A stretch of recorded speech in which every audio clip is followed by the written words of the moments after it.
नमस्कार दोस्तों, स्वागत है आप सभी का ग्रीन टीवी के खास कार्यक्रम किसान बुलेटिन में और मैं हूं आपके साथ पारुल यादव। चलिए नजर डालते हैं किसान बुलेटिन में आज की बड़ी सुर्खियों पर।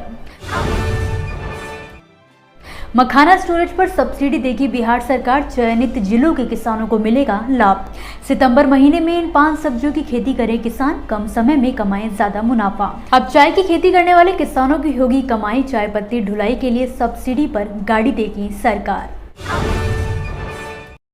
बिहार सरकार का चौथा कृषि रोड मैप किसानों को आत्मनिर्भर और सशक्त बनाने में अपनी अहम भूमिका निभा सकता है, क्योंकि इसके तहत सरकार द्वारा कृषि के क्षेत्र में कई तरह के बदलाव किए जा रहे हैं। इसी कड़ी में अब उद्यान निदेशालय मखाना भंडारण, चाय समेत पान के विकास को लेकर नई योजना बनाने की तैयारी कर रहा है। सूबे के कृषि मंत्री कुमार सर्वजीत ने उद्यान निदेशालय के अधिकारियों को निर्देश देते हुए कहा है कि अब मखाना के उत्पादन क्षेत्र को बढ़ाने की जरूरत है। इसके साथ ही किसानों को मखाना भंडारण के लिए सब्सिडी पर उच्च क्वालिटी वाले बैग उपलब्ध कराए जाएंगे, ताकि वो उसका भंडारण अच्छे से और ज्यादा समय तक कर सके।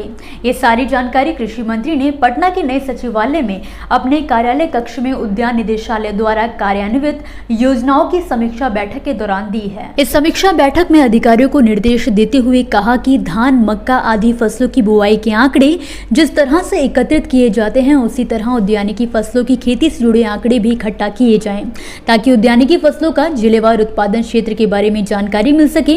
कृषि मंत्री ने कहा कि मखाना उत्पादन के क्षेत्र में बिहार देश में अव्वल है। वहीं दरभंगा जिले में मखाना के लिए सेंटर ऑफ एक्सीलेंस की स्थापना के लिए भी कृषि मंत्री ने ऐलान किया। नकदी फसलों की खेती कर किसान कम समय में ज्यादा मुनाफा कमा सकते हैं। इस बात को समझते हुए अब देश के कई किसानों ने सब्जियों की खेती करने की ओर कदम बढ़ाया है, क्योंकि सब्जी की गिनती ऐसी फसलों में की जाती है जिसे किसान सीधे उपभोक्ताओं को बेचकर काफी अच्छी इनकम प्राप्त कर सकते हैं। ऐसे में सितंबर का महीना कुछ ही दिनों में शुरू होने वाला है और किसान नई सब्जियां लगाने का मन बना रहे हैं। बता दें कि सितंबर के महीने में कई ऐसी सब्जियों की खेती की जा सकती है जिससे उत्पादन और दाम दोनों अच्छे मिल सकते हैं। इनमें सबसे पहला नाम है ब्रोकली का। गोभी की तरह दिखने वाली इस सब्जी की भारतीय मार्केट में काफी ज्यादा डिमांड है। इसे हरी गोभी भी कहा जाता है। सेहत के लिए काफी अच्छी होने की वजह से ये सब्जी मार्केट में 50 से 100 रुपए किलो के भाव पर बिकती है। इसके बाद आता है बैंगन, जो केवल 60 से 100 दिनों में पककर तैयार हो जाता है और सितंबर में बैंगन की खेती कर किसान काफी अच्छी कमाई कर सकते हैं। जबकि रबी की हरी मिर्च की बुआई का समय 1 सितंबर से 30 नवंबर के बीच होता है। फसल 60 से 70 दिन में पक जाती है और तो और ये मार्केट में काफी अच्छी कीमत में बिकती है।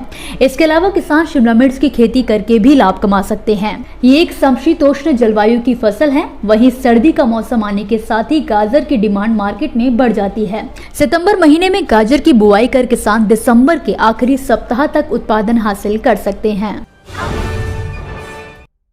बिहार में बड़े पैमाने पर किसान चाय का उत्पादन कर रहे हैं, जिसके चलते बिहार चाय उत्पादन के मामले में देश में 5वें नंबर पर आता है। बिहार के कई जिलों जैसे कि किशनगंज, कटिहार, अररिया और पूर्णिया में बड़े पैमाने पर चाय की खेती की जाती है। इसी को देखते हुए चाय की खेती कर रहे किसानों की मदद के लिए सरकार ने एक बड़ा कदम उठाया है, जिसके तहत चाय पत्ती की ढुलाई के लिए बिहार सरकार किसानों को सब्सिडी पर वाहन उपलब्ध करवाएगी। बिहार सरकार कृषि विभाग के मुताबिक राज्य में चाय के लिए एक विशेष योजना बनाई जाएगी, जिससे इसका उत्पादन बढ़े। इसके अलावा चाय उत्पादक किसानों को चाय पत्ती ढोने के लिए अनुदान पर वाहन भी मिलेगा। आपको बता दें कि बिहार में विशेष उद्यानिकी फसल योजना के तहत चाय की खेती के लिए किसानों को 50% सब्सिडी दी जाती है, जिसमें उद्यानिकी विभाग द्वारा चाय की खेती करने के लिए प्रति हेक्टेयर लागत 4,94,000 रुपए तय की गई है। इस पर किसान को लागत की 50% सब्सिडी यानी कि 2,47,000 रुपए प्रति हेक्टेयर मिलेंगे। ये राशि किसानों को 2 किश्तों में 75 क्रमशः 25 अनुपात में दी जाएगी। साथ ही आपको बता दें कि इस योजना के तहत केवल 4 जिलों के किसान ही लाभ ले सकते हैं। आपको बता दें, इच्छुक किसान बिहार उद्यानिकी विभाग के पोर्टल horticulture.bihar.gov.in के लिंक पर क्लिक कर इस योजना के लिए आवेदन कर सकते हैं। तो दोस्तों, ये थी वो खबरें जिन्हें हमने आप तक विस्तार से पहुंचाया, लेकिन अब हम बात करेंगे कुछ ऐसी खबरों की जिनके बारे में भी आपके पास जानकारी होना जरूरी है।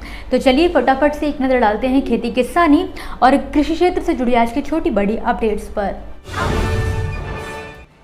भारतीय मौसम विज्ञान विभाग द्वारा हाल ही में देश के पहाड़ी इलाकों के लिए चेतावनी जारी करते हुए कहा गया है कि अगले 5 दिनों में पूर्वी और पूर्वोत्तर भारत में हल्की से मध्यम व्यापक वर्षा, आंधी और बिजली गिरने की संभावना है। वहीं अंडमान और निकोबार द्वीप समूह में मंगलवार और बुधवार को हल्की से मध्यम बारिश होने की संभावना है, जबकि उत्तर भारत में आने वाले कुछ दिनों तक मौसम के साफ रहने की उम्मीद जताई गई है। इस दौरान गर्मी के चलते आमजन को मुश्किलें झेलनी पड़ सकती हैं। उत्तर प्रदेश में पहली बार रामनगरी अयोध्या में ऐसे पेड़ लगाए जा रहे हैं जो सौर ऊर्जा से चार्ज होंगे और रात में फिर दूधिया रोशनी से चमकेंगे। रामनगरी अयोध्या को सोलर सिटी में विकसित किए जाने की योजना पर तेजी से काम किया जा रहा है। अयोध्या में पार्कों को सौर ऊर्जा से चलने वाले उपकरणों के माध्यम से सुंदर बनाने पर भी काम किया जा रहा है। आपको जानकारी के लिए बता दें कि पूरे शहर में 40 पार्कों में सोलर ट्री की स्थापना की जा रही है। हरियाणा के अंबाला शहर की नई अनाज मंडी में चल रहा किसानों का धरना सोमवार को छठे दिन भी जारी है। भारतीय किसान यूनियन शहीद भगत सिंह के नेतृत्व में सरसिनी गांव के युवा किसान रविंद्र सिंह की टांग कटने पर उनको इलाज का खर्च व नौकरी देने की मांग कर रहे हैं। धरने पर बैठे किसान पक्का आश्वासन लिखित में देने की मांग पर अड़े हुए हैं। आपको बता दें कि रविवार को भी नई अनाज मंडी में धरना जारी रहा। उत्तर प्रदेश में छुट्टा पशुओं की समस्या एक बड़ा मुद्दा बनती जा रही है। किसान नीलगाय और जंगली सूअर से अपनी फसल को बचाने के लिए अपना समय और पैसा भी बर्बाद कर रहे हैं। यहाँ तक कि कई ऐसे किसान हैं जिन्होंने नीलगायों के आतंक से दलहनी फसलों की खेती करना ही छोड़ दिया है। सरकार के द्वारा नीलगायों को मारने पर लगाए गए प्रतिबंध के चलते इनकी संख्या में तेजी से इजाफा भी हो रहा है। उत्तर प्रदेश के उन्नाव से एक हैरान कर देने वाला मामला सामने आया है। यहाँ पर आवारा पशु से तंग आकर एक किसान ने आत्महत्या की कोशिश की। किसान को गंभीर हालत में जिला अस्पताल ले जाया गया, जहाँ पर डॉक्टरों की टीम ने उसे मृत घोषित कर दिया। किसान की मौत से परिवार में कोहराम मचा हुआ है। फिलहाल मामले की जानकारी होते ही पुलिस ने मौके पर पहुंचकर किसान का शव कब्जे से लेकर पोस्टमार्टम के लिए भेजा है। इसी के साथ आज के किसान बुलेटिन की बड़ी खबरों में फिलहाल के लिए बस इतना ही। आप मुझे दीजिए इजाजत और देखते रहिए ग्रीन टीवी। नमस्कार।